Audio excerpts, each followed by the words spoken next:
Assalamualaikum warahmatullahi wabarakatuh. Perkenalkan, nama saya Ridho Pratama Ramadan, NIM 202001117. Dan ini saya akan mempresentasikan hasil dari UCP yang saya lakukan di UCP 1 Ilmu Hayat Ilmu Bumi.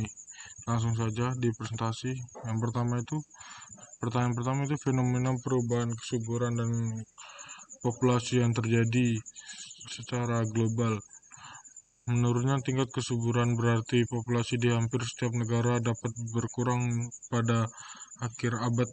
Di antara negara-negara di dunia, populasi 23 negara termasuk Spanyol dan Jepang dan lain-lainnya diprediksi berkurang 50% pada tahun 2100. Populasi negara juga akan menua secara dramatis dengan jumlah manula yang berusia 80 tahun akan semakin banyak. Bayi yang baru lahir akan menurun. Tingkat kesuburan mengalami penurunan bukan karena berkurangnya jumlah sperma atau hal-hal yang lain yang biasanya disinggung jika membahas fertilitas. Namun jika ini karena lebih banyak perempuan yang tereduksi dan bekerja ditambah dengan meluasnya akses ke kontrasepsi sehingga perempuan bisa memilih untuk memiliki anak dalam jumlah yang lebih sedikit dan bahkan ada yang tidak ingin punya anak. Dari berbagai aspek, turunnya tingkat kesuburan adalah gambaran sebuah kesuksesan.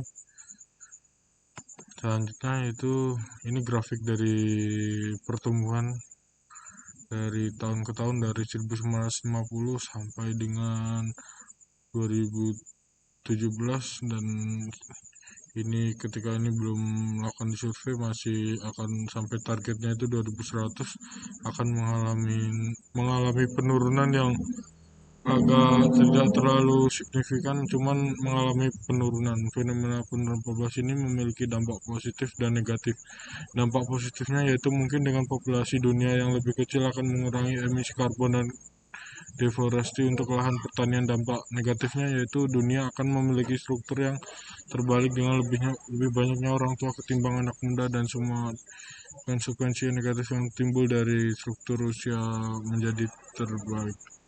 Selanjutnya itu hubungan keterkaitan antara kemiskinan dan kualitas lingkungan. Kemiskinan merupakan masalah multidimensi karena berkaitan dengan ketidakmampuan akses secara ekonomi, sosial, budaya, politik, dan partisipasi dalam masyarakat. Kemiskinan secara harfiah dapat dikatakan sebagai keadaan tidak memiliki apa-apa secara cukup, secara material maupun non material. Kemiskinan juga didefinisikan sebagai suatu kondisi ketidakmampuan secara ekonomi untuk memenuhi standar hidup rata-rata masyarakat di suatu daerah. Karena semakin kesini pertumbuhan ekonomi semakin cepat dan tinggi. Data Badan Pusat Statistik BPS menunjukkan jumlah penduduk miskin di Maluku Utara pada September 2001 sebesar 81,18 ribu orang atau 6,38%.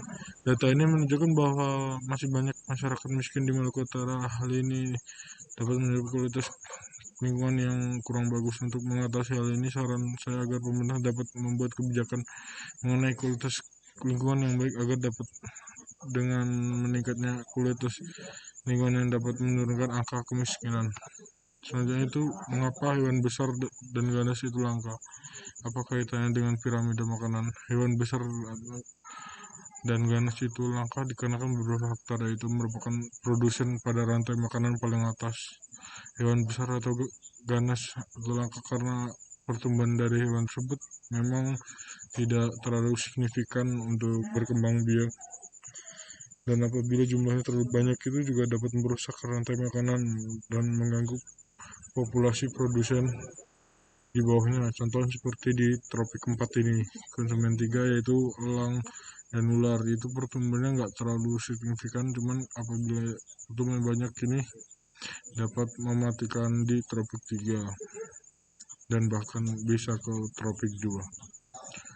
Mungkin itu presentasi dari saya, kurang lebihnya mohon maaf. Wassalamualaikum warahmatullahi wabarakatuh.